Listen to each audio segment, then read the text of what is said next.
강서정의 서정적인 낭독회.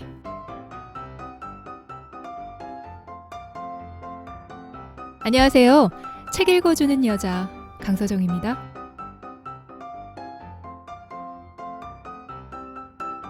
좋은 책 목록도 좋지만 좋아하는 책의 목록을 보는 것이 더 좋습니다.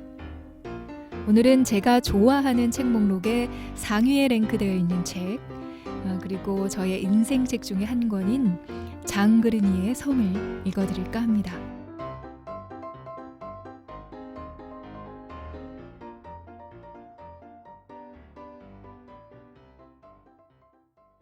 조금 전에 들려드린 곡은 비틀즈의 노르웨이지안 우드인데요. 아마 여러분들도 잘 알고 계실 것 같습니다. 이 곡을 처음 들었을 때 마치 한적한 숲속을 걷는 것처럼 뭔가 마음이 정화되고 맑아지는 느낌을 받았었습니다. 고속도로를 운전하면서 들었었는데 마치 이 종착지에는 노르웨이 숲이 있을 것만 같은 기분 좋은 드라이브를 했던 기억이 납니다. 우리에게 친숙한 소설가이죠. 무라카미 하루키의 소설 제목에도 노르웨이 숲이라는 제목의 소설이 있습니다. 무라카미 하루키가 비틀즈의 음악을 듣고 영감을 받아 쓴 소설이기도 하다고 하네요. 빛, 꿈, 책, 달, 별, 시, 꽃, 잠, 이런 한 글자로 된 단어를 좋아하는 편인데요. 숲이라는 단어, 그리고 섬이라는 단어 모두 왠지 기분이 좋아지고 맑아지는 기분을 들게 만드는 것 같습니다. 알베르 카미의 결혼 여름, 앙드레지드의 지상의 양식, 그리고 장그르니의 섬은 프랑스 3대 에세이입니다. 우리가 흔히 알고 있는 가벼운 느낌의 수필 같은 에세이가 아니라 깊이 있고 또 다소 난해한 논문 형식의 어려운 그 에세이를 말하는데요. 장그르니의 섬도 다소 어렵고 난해한 책이라고 생각할 수 있지만 천천히 한 문장 한 문장 곱씹으면서 읽다 보면 한없이 고요하게 자신의 내면으로 들어가는 시간을 만날 수 있습니다. 살아가는 이유, 삶의 방향과 가치에 대한 끊임없는 전쟁을 치르며 살아가는 우리들이 언제쯤 그것에 마침표를 찍게 될진 모르겠지만 이 책은 그런 삶에 대한 새로운 씨앗을 품게 만들어주는 것 같습니다. 알베르 카미의 스승으로 더 유명한 장그르니에인데요. 장그르니에는 1898년부터 1971년 사이 세상에 머물다 떠난 프랑스의 작가이자 철학자입니다. 파리에서 태어나 브리타뉴 생브리웨에서 젊은 시절을 보내며 집필 활동을 했는데요. 대표작으로는 섬, 카미를 추억하며 어느 개의 죽음, 일상적인 삶 등이 있습니다. 여러 대학에서 철학과 불문학을 가르쳤고 말년에는 미학을 가르치기도 했었죠.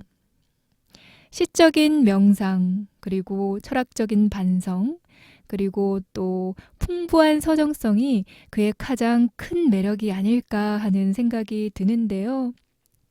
이 책, 섬도 이러한 모든 것들을 다 포함한 깊은 사유를 할 수 있는 책이 아닐까 하는 생각이 듭니다. 8편의 에세이 묶음으로 되어 있는 섬인데요. 그 중에서 제가 가장 좋아하는, 그리고 또 다시 한번 그 의미를 되새기면서 내 삶을 좀 돌아볼 수 있는 그런 글들을 오늘 읽어드릴까 합니다. 사람은 본능적으로 고요함을 찾습니다. 일부러 고요함을 찾아내야 할 만큼 지나치게 복잡하고 시끄러운 요즘 세상엔 더욱 그러하죠. 인적 없는 숲속, 한적한 오솔길, 어둑어둑해지는 바닷가, 머리가 복잡하고 몸이 지칠 때 우리가 찾게 되는 곳입니다. 고요한 장소에 대한 끌림은 사람의 본능이자 현대를 살아가는 우리들의 필연인 것 같습니다. 도시에서 가능한 고요하고 비밀스러운 삶. 지금 우리에게 가장 필요한 시간이 아닐까 합니다. 지금부터 여러분들을 고요한 섬의 세상으로 초대합니다.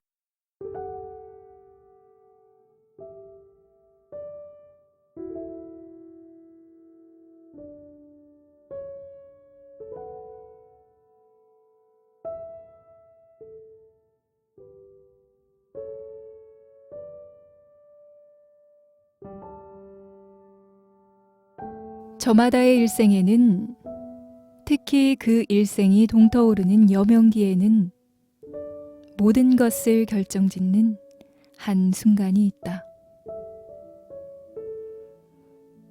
그 순간을 다시 찾아내는 것은 어렵다. 그것은 다른 수많은 순간들의 퇴적 속에 깊이 묻혀 있다. 다른 순간들은 그 위로 헤아릴 수 없이 지나갔지만 섬뜩할 만큼 자취도 없다. 결정적 순간이 반드시 섬광처럼 지나가는 것은 아니다. 그것은 유년기나 청년기 전체에 걸쳐 계속되면서 겉보기에는 더할 수 없이 평범할 뿐인 여러 해의 세월을 유별난 광채로 물들이기도 한다. 한 인간의 존재가 그 참모습을 드러내는 것은 점진적일 수도 있다.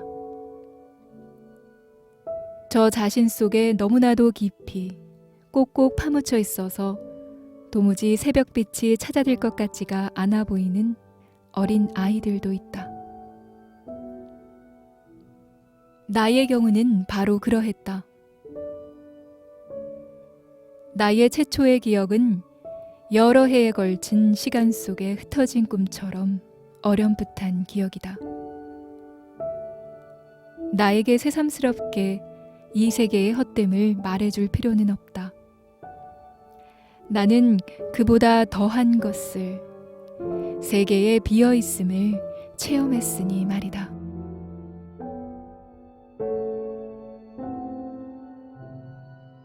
그날부터라는 말은 적당하지 않을 것 같다.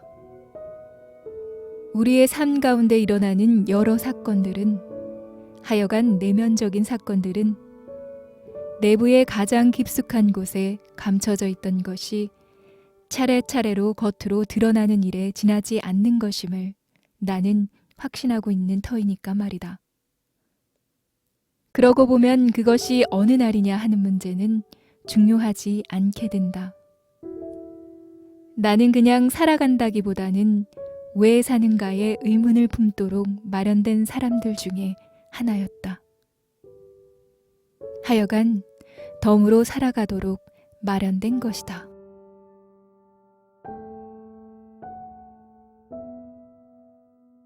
황원역 대낮의 그 마지막 힘이 다해가는 저 고통의 시각이면 나는 내 불안감을 진정시키기 위하여 고양이를 내 곁으로 부르곤 했다.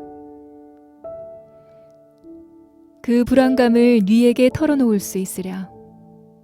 나를 진정시켜다오. 하고 나는 그에게 말하는 것이다. 밤이 다가온다. 밤과 더불어 내게 낯익은 유령들이 깨어 일어난다. 그래서 나는 하루에 3번 무섭다. 해가 저물 때, 내가 잠들려 할 때, 그리고 잠에서 깰 때. 확실하다고 굳게 믿었던 것이 나를 저버리는 3번. 호공을 향하여 문이 열리는 저 순간들이 나는 무섭다. 짙어가는 어둠이 그대의 목을 조이려 할 때, 한밤중에 잠 깨어 나는 과연 무슨 가치 있는 존재일까를 가늠해 볼 때, 존재하지 않는 것에 대하여 생각이 미칠 때, 잠이 그대를 돌처럼 굳어지게 할 때 대낮은 그대를 속여 위로한다. 그러나 밤은 무대 장치조차 없다.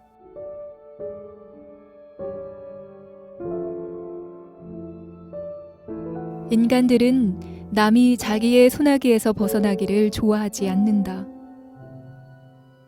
그것은 자기가 자기 자신의 소나기에서 벗어나기를 좋아하지 않기 때문이다. 물로가 자신이 고양이인 것에 만족해 하듯이 인간들은 자신이 인간인 것에 만족해야 한다. 그러나 물루의 생각은 옳지만 그들의 생각은 틀렸다. 왜냐하면 물루는 마땅히 해야 할 일을 하는 것이지만 인간들의 입장은 성립될 수 없는 것이기 때문이다. 나는 인간들에게 그 점을 설득시켰으면 싶다.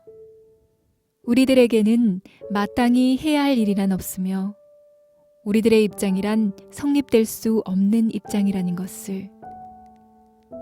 그러니 도망치는 도리밖에 없다.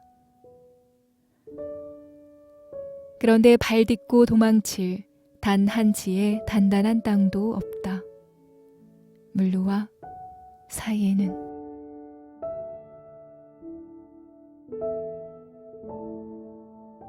비밀스러운 삶. 고독한 삶이 아니라 비밀스러운 삶 말이다. 나는 오랫동안 그 꿈이 실현 가능한 것이라고 믿어왔다. 루소는 에름농빌에 숨어 살면서도 여전히 사람들에게 부대꼈다. 그러나 비밀스러운 생활이라면 예를 들어 데카르트가 암스테르담에서 영위했던 생활이 바로 그런 것이다. 도무지 변화라고는 없는 데다가 계속적이며 공개적인 그리고 극단적으로 단순한 생활을 영위함으로써 데카르트는 그 비밀을 충실하게 지킬 수 있었던 것이다.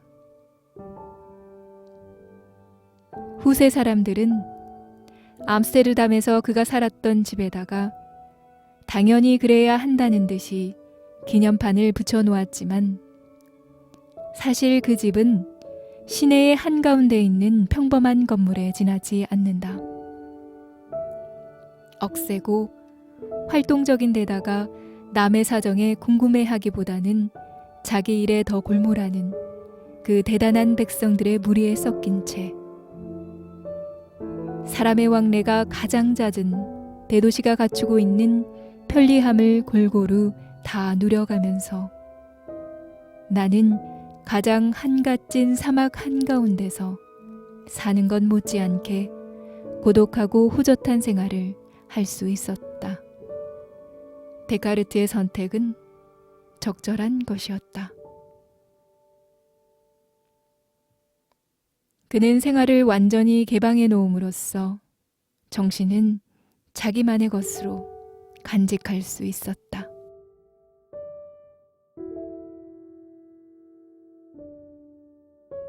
내가 그 골목의 직각으로 꺾이는 지점에 이를 때면 강렬한 제스민과 리라꽃 냄새가 내 머리 위로 밀어닥치곤 했다. 꽃들은 담장 너머에 가려져 있어서 보이지 않았다. 그러나 나는 꽃내음을 맡기 위하여 오랫동안 발걸음을 멈춘 채 서 있었고 나의 밤은 향기로 물들었다. 자기가 사랑하는 그 꽃들을 아깝다는 듯 담장 속에 숨겨두는 그 사람들의 심정을 나는 너무나도 잘 이해할 수 있었다. 하나의 정열은 그 주위에 굳건한 요새의 성벽을 쌓아두고자 한다.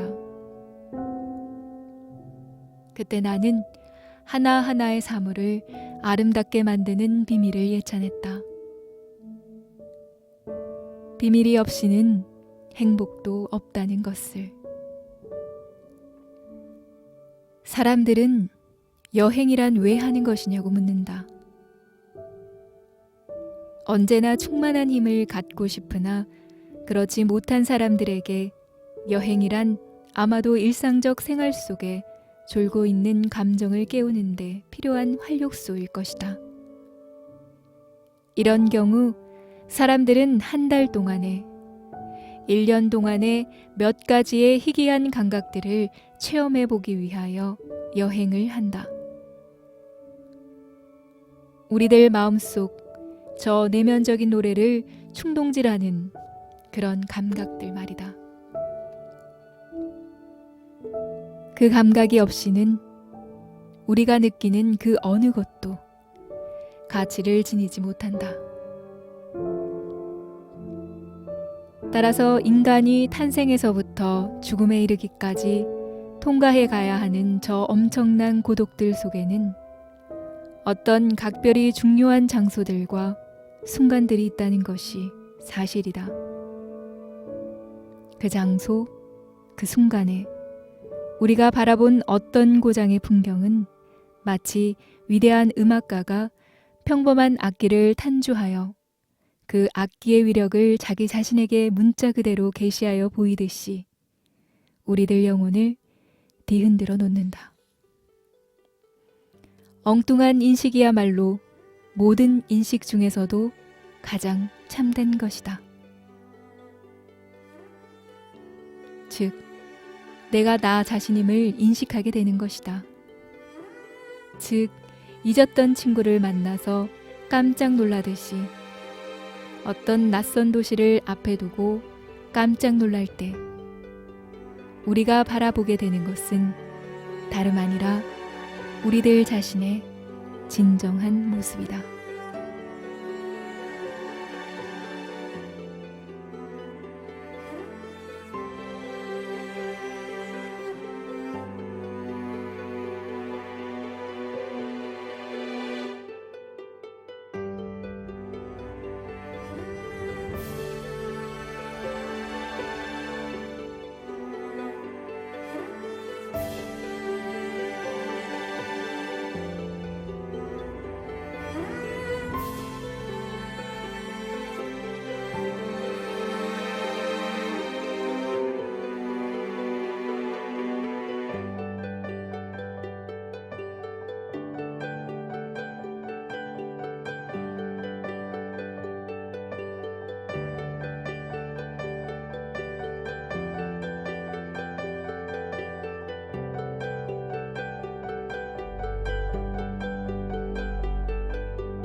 네.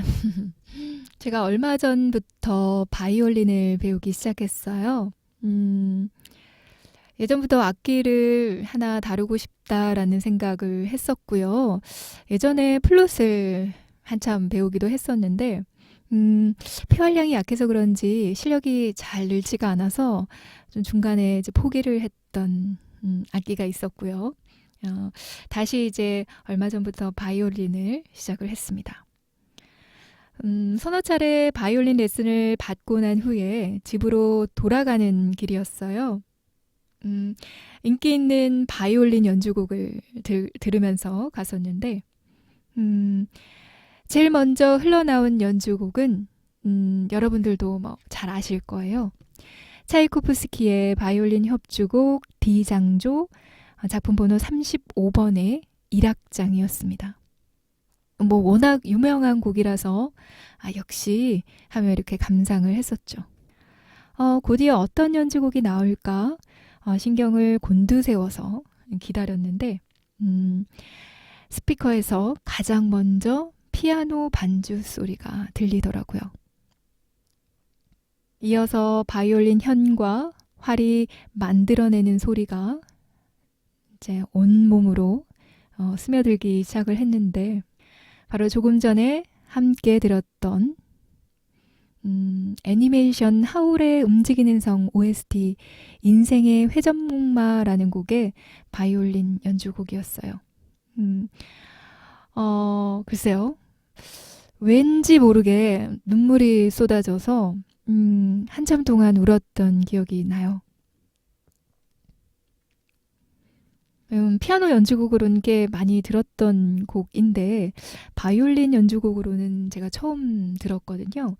이상하게 이 현이 들려주는 그 소리가 뭐 어떤 마음에 큰 울림이 있었던 것 같고 정말 울컥 한참 울었는데요.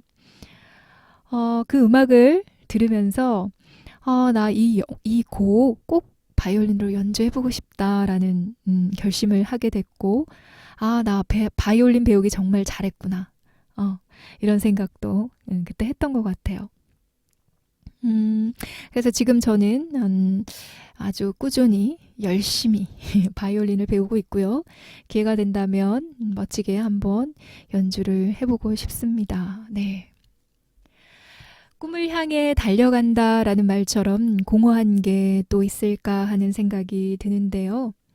이런 믿음은 자칫 내 꿈과 조금이라도 상관없는 행보나 사람들을 가차없이 쓸데없는 것으로 매도해버릴 우려가 있습니다. 그렇다고 현재를 즐기세요.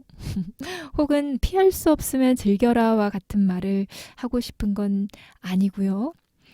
다만 오늘만큼 중요한 것은 없다라는 말은 꼭 하고 싶습니다. 인생은 숱한 오늘로 이루어지니까요. 내 가슴이 좋아하는 고요한 쉼은 스스로 만들어가는 삶에서 가능합니다. 가끔은 자신의 마음이 편히 쉴 수 있는 공간으로 자신을 데리고 가세요. 아주 먼 곳이 아닌 지금 있는 그 자리에서 행복하기를 바랍니다.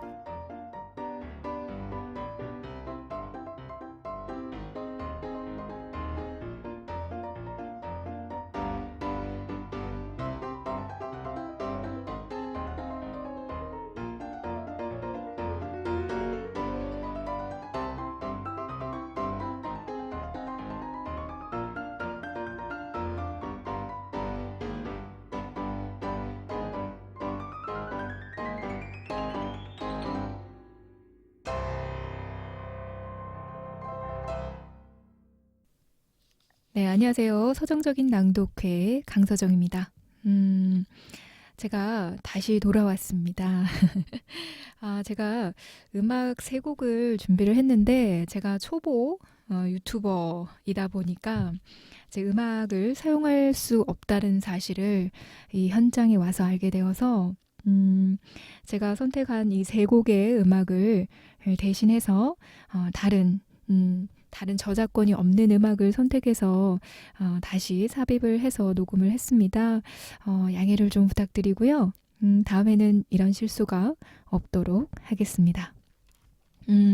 책을 굉장히 좋아합니다. 그래서 낭독회를 운영을 해왔었고 여러 가지 여건상 조금 시간과 공간과 이런 것들이 좀 자유로운 이렇게 녹음실에서 녹음을 하는 방법으로 계속 좋아하는 것을 해볼 생각입니다. 제가 제일 처음 낭독회를 진행했을 때 한 2년 전 겨울이었거든요. 바로 이 장그린의 섬을 했었는데요. 그때 제가 가지고 있었던 감성과 감정, 그런 느낌들을 좀 살려서 처음으로 다시 녹음을 해보았습니다. 다음에 또 어떤 책을 선택할지 잘 모르겠어요. 그리고 또 언제 내가 다시 녹음을 하게 될지 모르겠지만 아마도 그리 오래 걸리진 않을 겁니다. 관심 가져주시고 많이 들어주시면 감사하겠습니다. 네, 서정적인 낭독회 강서정이었습니다.